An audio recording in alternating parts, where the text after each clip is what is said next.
ఆయన్ని. ఒకప్పుడు నా భర్త శ్రీ మహావిష్ణువు కళ్ళు మూసుకుని తపస్సు చేస్తున్నాడు, ధ్యానం చేస్తున్నాడు. ఇంతలో నేను ఆయన దగ్గరికి వెళ్ళాను.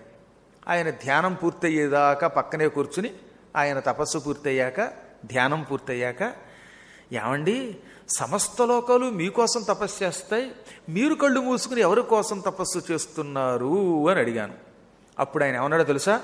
శృణు కాంతే ప్రవక్ష్యామి యంధ్యాయామి సురోత్తమం ఆసుతోషం మహేశానం గిరిజావల్లభం హృది.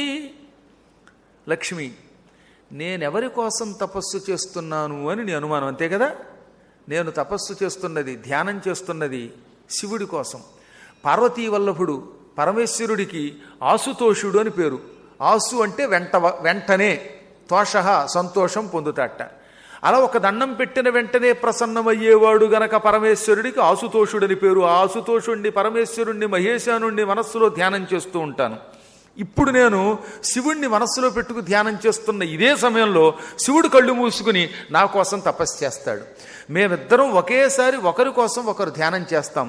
కైలాసంలో శివుడు విష్ణువుని ధ్యానిస్తాడు, వైకుంఠంలో విష్ణువు శివుణ్ణి ధ్యానిస్తాడు. శివస్యాహం ప్రియ ప్రాణ, శివుడికి నేను ప్రాణం. అలాగే శంకరస్తు తథామమ, శివుడు నాకు ఇష్టుడు. నేను శివుణ్ణి ప్రేమిస్తాను, శివుడు నన్ను ప్రేమిస్తాడు. నా ప్రాణం శివుడు, శివుడి ప్రాణం నేను. ఉభయోరంతరం నాస్తి మిథ సంసక్త చేతసోహో నరకం యాంతి తేనోనం ఏ ద్వేషంతి మహేశ్వరం. మా ఇద్దరికీ తేడా లేదు. శివుడే కేశవుడు, కేశవుడే శివుడు.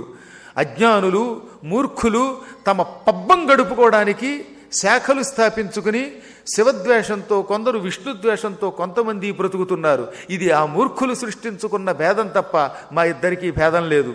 ఒక గొప్ప శక్తి, ఆ శక్తి రెండు రూపములు ధరించింది. ఒక భాగం శివుడయ్యింది, ఒక భాగం విష్ణువయ్యింది.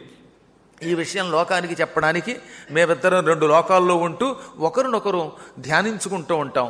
శివుణ్ణి నేను ధ్యానించినంతకాలం, నన్ను అదే సమయంలో శివుడు ధ్యానించినంతకాలం ఎవరికీ ప్రమాదం ఉండదు. మేమిద్దరం కనుక ఒకళ్ళనొకళ్ళు ధ్యానించుకోకపోతే అప్పుడు కొత్త కొత్త రాక్షసులు పుడతారు, పుట్టి లోకాలని పీడిస్తారు. అప్పుడు మళ్ళీ వాళ్ళని చంపడానికి మేమిద్దరం కలిసి ఒకటై వాళ్ళని చంపుతాం.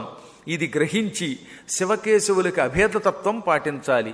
శివుణ్ణి పూజించి విష్ణువుని ద్వేషించినా, విష్ణువుని పూజించి శివుణ్ణి ద్వేషించినా ఆ ఇద్దరూ కూడా నరకం యాంతి, నరకానికి పోతారు.